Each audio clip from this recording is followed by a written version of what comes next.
What is good, YouTube? Quinn Wade coming right back at y'all again later today.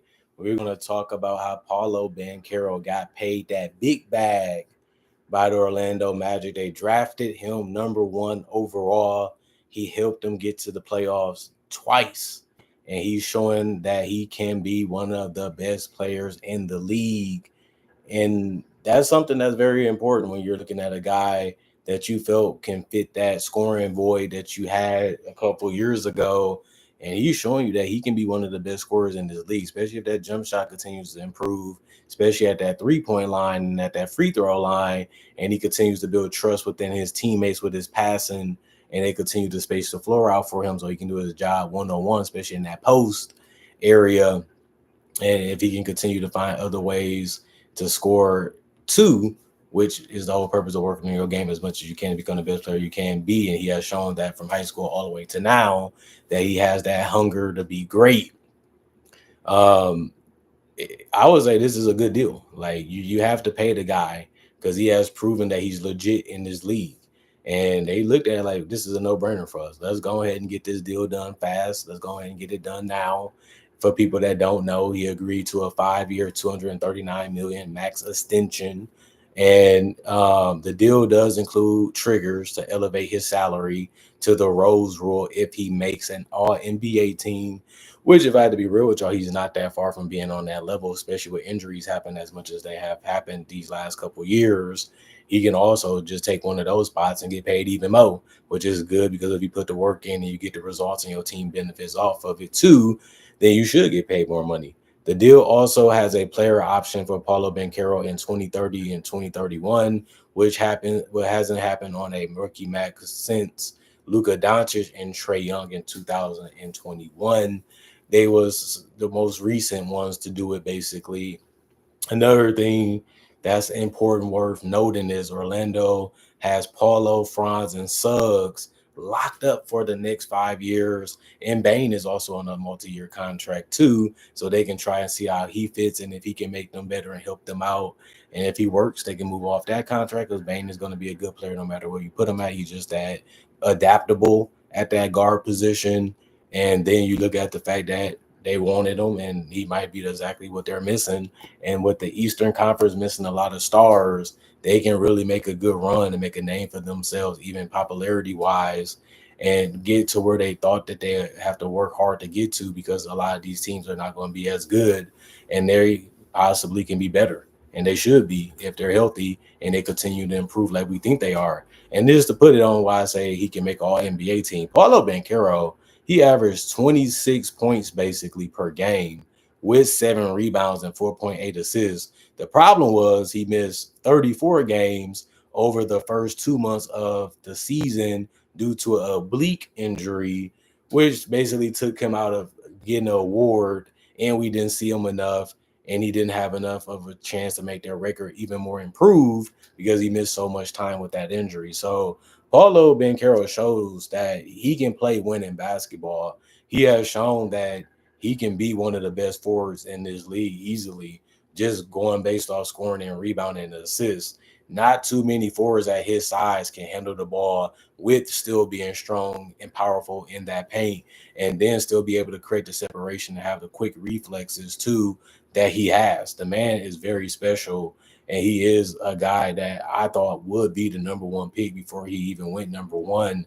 And his body is only getting better. His confidence is only getting better. His IQ is only improving, especially with if you're going to continue to put good teammates around him that can make shots and make plays, and that makes his job easier. And that should be something that can help him stay more injury free as we look at what he is and what he can become in the future. And that's the whole thing that this guy is still evolving. He's still growing. He's still learning. And that's very important to what their Magic are still trying to do as they're trying to make a name for themselves and win that championship that they couldn't get with Shaq. They couldn't get with Dwight Howard. Or, now we're going to see if they can do it with Paulo Banchero, Franz Wagner, and Jalen Suggs, who they all drafted. They knew that they was good. They knew that they had talent. And they're getting a really, really good showing from them the last couple of years. Hopefully they can continue to capitalize off that picks and continue to do right by them. And I feel like their bench also got better too. So that should help this team win more games and help this team stay more fresh, even though they are very, very young. They have shown that they have a veteran like mentality and a veteran like approach to the game of basketball, and how that's one of the biggest reasons why they've been successful so early in their careers and when it comes to winning games. But I'm a guy that believes in the Orlando Magic. I think they're doing an A+ job with the youth that they have and an A+ job with their drafting. And they also fill in a roster with some really good players too. So, all we have to do is see what they can do. If Indiana took them some time to put some talent together, they made their run. They not that far from a title. Obviously, that injury hurt it. The Bucks made their run already. The Celtics made their run already.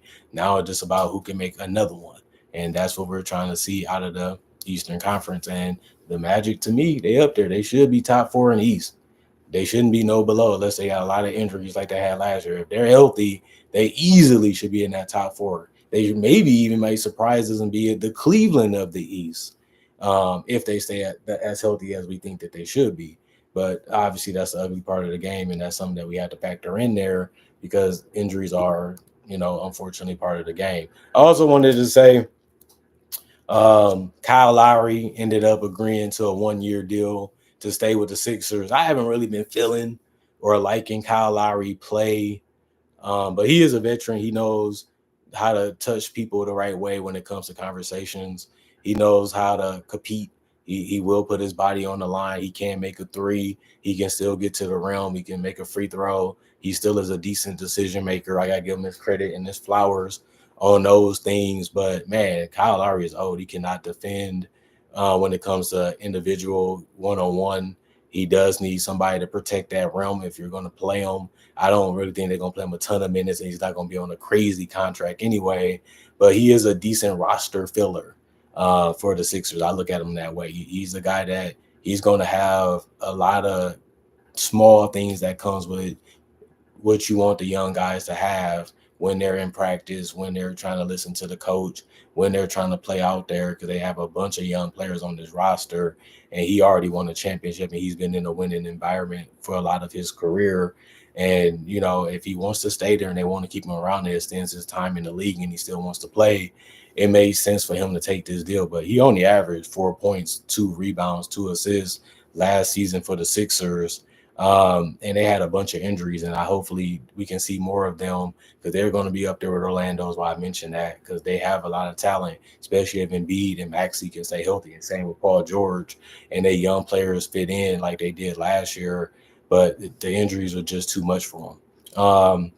Lowry first joined the Sixers, for people that don't know, after the trade deadline in 2024, when he was bought out by the Charlotte Hornets following his trade with the Miami Heat. And then they ended up liking the guy and what he brought to the table, and now they want to bring him back. Other than that, the news is, in my personal opinion, tonight is all about Paolo Banchero. He's lighting the world on fire as he should. He's making the name for himself. He's literally dominating the league early in his career. And the guy just plays basketball the right way when it comes to knowing what to do and knowing what not to do and knowing how to use that to his advantage. The guy gets to the free throw line a whole lot. He's very physical. He will bump you. He will knock you. He will come at you. And he will even turn and shoot right in your face. The dude is highly superstar equipped mentality wise. Now it's just about staying healthy, getting that body even stronger, boosting that jump shot and the ball handling, and then we'll see where he can take his game next if he add all those things to it. And it's obvious how good the guy is. But I would just say, at the end of the day, comment, like, subscribe, share, hit the notification bell for more analysis. And if you're new to the channel, do conversation videos just like this about various NBA only topics.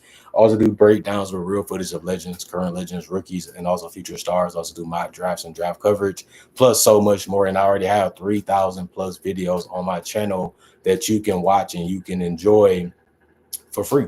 And on top of that, I ain't gonna lie to you, I upload videos every day for free. So if you want that NBA content and you can't get enough of it, and you want more and more and more and different variety of it, this channel is for you. You should definitely be subscribing. You should definitely be supporting this channel. And thank the people that appreciate the content for what it is. Also, thanks to people that supported me in the past and in the present. And hopefully y'all can continue to support me in the future. There's a 50-50 reason why I still do this channel is because you guys love what I make and I love making it for y'all. Y'all keep coming back for more and I keep coming back to give y'all more. And that's why we've been so strong for 10 plus years as a channel. Y'all doing y'all part, I'm doing my part, and that's how it should be. And that's how it's been from day one. So let's keep it going for the rest of this year. And as long as we continue to support each other, more content can continue to come out and the channel will be around. That's how it should be, though. And other than that, I'm going for now. I will see y'all later today with that last summer league game that's almost done wrapping up. I got to finish that one up. And then after that, I'll see y'all probably Tuesday if it's meant. And all I can say is y'all stay blessed up. Hope y'all had a good weekend. Hope y'all grinding. Hope y'all had some leisure, some fun, and some rest. And also set more goals to get more things accomplished, to have something to look forward to and to make y'all have a positive mindset. And don't let too many things get you down because things going to happen that you don't like. You just got to bounce back, keep your head up, and keep rolling with the punches, and then go for the knockout and move forward with your life as fast as you can. So that way you can get back focused on what you need to do. And that's all I can tell y'all for good advice. Other than that, y'all been a blessing to me. I'm just trying to be a blessing for y'all. See y'all later. Y'all stay good. Peace.